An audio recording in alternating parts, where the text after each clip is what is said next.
Assalamualaikum warahmatullahi wabarakatuh. Balik lagi bersama aku Dava Afia. Nah, di sini aku bakal menjawab tugas video di luar kelas hari ke-31. Nah, di sini temanya adalah pertanyaan tentang bimba interview, teman-teman. Jadi kalau gitu langsung saja kita jawab ya, teman-teman. Pertanyaan yang pertama. Apa prinsip utama dalam proses bimba interview yang harus dipahami dan diterapkan oleh motivator? Jelaskan dan berikan alasannya. Oke, prinsip utama dalam bimba interview adalah seluruh komunitas bimba merasa senang, bahagia, yang berdampak sukses. Tentunya ada prinsip atau tujuan khusus yaitu menumbuh kembangkan minat baca dan minat belajar anak secara intrinsik. Oke, selanjutnya alasannya ya teman-teman, berikan alasannya. Alasannya kenapa prinsip utamanya adalah bahagia. Karena kita tahu dari filosofi bimba adalah sejalan dengan tujuan hidup manusia, yaitu mencapai kebahagiaan. Ketika kita sudah bahagia, maka semua hal baik akan terjadi kepada diri kita. Tentunya ketika kita sudah bahagia, kita akan tumbuh tuh minatnya. Teman-teman juga tahu kan, minat itu adalah sesuatu hal yang dilakukan secara senang hati, secara kemauan diri sendiri gitu, tanpa ada paksaan atau dorongan dari siapapun. Makanya ketika kita ingin menumbuhkan minatnya, maka terlebih dahulu kita berikan atau ciptakan suasana yang bahagia dulu untuk seluruh komunitas bimba. Selanjutnya, apa prioritas motivator dalam kelas pendekatan? Nah, prioritas utamanya adalah kita harus mengetahui teman-teman karakter anak, kesukaan anak, bahkan kemauan anak gitu ya. Agar apa? Agar kita dapat menyesuaikan diri kepada anaknya. Agar apa juga? Agar anak juga bisa nyaman berinteraksi dengan kita, berdialog, bahkan bermain bersama kita. Seperti itu. Selanjutnya, berapa lama durasi kelas pendekatan dilakukan? Nah, durasinya itu 5 menit teman-teman, menggunakan media video call. Nah, tapi 5 menit itu dalam sehari bisa dilakukan berulang-ulang kali. Misalnya 5 menit pagi, 5 menit siang, 5 menit sore misalnya. Itu pun sesuai mood anak, sesuai kemauan anak ya teman-teman. Kalau misalnya anak maunya 2 kali saja boleh gitu ya. Lalu selanjutnya, apa prioritas motivator dalam kelas trial? Nah, prioritasnya adalah kita harus bisa membuat anak itu nyaman, senang, terus bahagia ya di dalam kelas trial itu sendiri. Sehingga apa? Sehingga dia pun mau gitu ya, mau belajar atau bermain bersama kita gitu.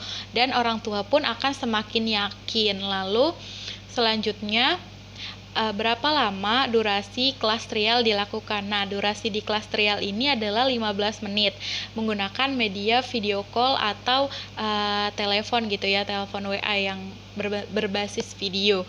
Lalu selanjutnya, berapa lama orang tua murid dapat mengikuti kelas trial? Nah, berapa lamanya itu tidak terhingga sampai orang tua itu merasa yakin untuk membimbakan di bimba AYUEO anaknya, seperti itu. Jadi setiap kita kelas trial, kita tanya ke mamahnya, gimana mas, sudah yakin belum gitu.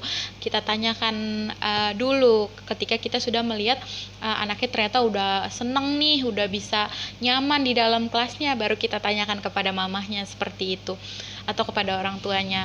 Lanjut, apa prioritas motivator dalam kelas lanjutan? Nah, tentunya kalau prioritas utamanya adalah membuat anak senang, membuat anak bahagia dan nyaman di dalam kelas lanjutan ini. Nah, prioritas atau tujuan khususnya adalah di kelas lanjutan ini motivator mulai mengenalkan simbol-simbol huruf, di mana di materi sebelumnya atau materi verbal kata, verbal huruf atau verbal kalimat kita tidak mengenalkan simbol hurufnya. Nah, di kelas lanjutan ini kita mulai mengenalkan simbol-simbol hurufnya kepada anak. Lalu kegiatan apa yang lebih prioritas antara bermain baca-bacaan dengan kegiatan menyelesaikan modul? Jelaskan. Nah, tentunya prioritas yang pertama adalah bermain baca-bacaan. Karena apa? Karena Bimba ini terfokus kepada menumbuhkan minat baca dan minat belajar. Jadi emang terfokus pada permainan atau bermain baca-bacaannya. Kalau menyelesaikan modul itu namanya, kalau kita terfokus kepada menyelesaikan modul itu namanya kita terfokus kepada hasil, sementara enggak kan. Bimba itu terfokus kepada proses apa? Proses menumbuhkan minat baca dan minat belajar anak. Jadi benar-benar yang diprioritaskan adalah bermain baca-bacaan. Tapi kalau emang anaknya belum mau, belum bisa gitu ya diajak bermain baca-bacaan, boleh, anaknya boleh pilih dulu mau main apa, atau boleh melakukan kegiatan sampingan atau selingan gitu ya. Tapi kita tidak boleh berlama-lama, kita harus balik lagi ke tujuan utama atau prioritas utama, yaitu bermain baca-bacaan. Kita ajak supaya anak mau gitu, tertarik pokoknya dengan ajakan, dengan hal-hal menarik gitu ya, sehingga anak mau bermain baca-bacaan. Lalu selanjutnya, bagaimana cara bermain baca-bacaan menyenangkan bagi anak? Nah, tentunya yang pertama bertahap ya teman-teman. Semuanya harus dilakukan secara bertahap. Bertahap agar apa? Agar menciptakan suasana yang fun learning untuk anak. Dan tidak lupa juga harus individual system atau sesuai dengan karakter anak, kemauan anak, dan kesukaan anak. Karena masing-masing anak tuh beda-beda. Kita nggak boleh samaratakan. Jadi di dalam satu kelas kalau modul bacanya beda-beda, tingkatannya beda-beda, ya nggak apa-apa, karena kita sesuai kemampuan, kemauan, dan kesukaan anaknya, seperti itu teman-teman. Lalu bagaimana menyikapi anak yang tidak mau bermain baca-bacaan? Nah, tentunya yang pertama kita tanya dulu, kenapa kakak nggak mau main baca-bacaan nih, kenapa gitu. Misalnya kata dia mau main yang lain dulu, oke biarin, nggak apa-apa, kakak mau main yang lain dulu nggak apa-apa. Terus sebentar gitu ya, jangan terlalu lama, kita ajak lagi, kak ayo kita baca tiketnya lagi yuk kak gitu. Misalnya bu guru udah kangen nih denger suara kakak, ternyata masih belum mau juga nih misalnya gitu ya anaknya. Nah, kita bisa coba ajak dulu berdialog anaknya. Seperti apa? Kayak misalnya berdialog kesukaannya. Misalnya kakaknya suka Frozen, kita berdialog dulu tuh tentang Frozen gitu ya. Lalu kita agak-agak sampingin lagi, kak, kalau Frozen itu bisa BACA gak sih kak gitu, tanya. Terus kalau dia bilang bisa tahu bu gitu, oh iya bisa gitu misalnya. Terus udah kita ajak ngomong atau ajak berdialog tentang kesukaannya, anak itu bakal excited kan, bakal senang gitu ya. Siapa sih yang gak senang ketika orang membahas tentang kesukaannya gitu.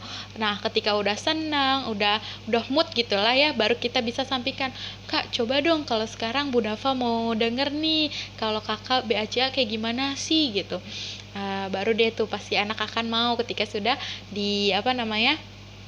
kita ajak berdialog kesukaannya. Kalau masih belum mau juga nih teman-teman, coba kita ajak bernyanyi dulu, atau kita bisa main games dulu gitu.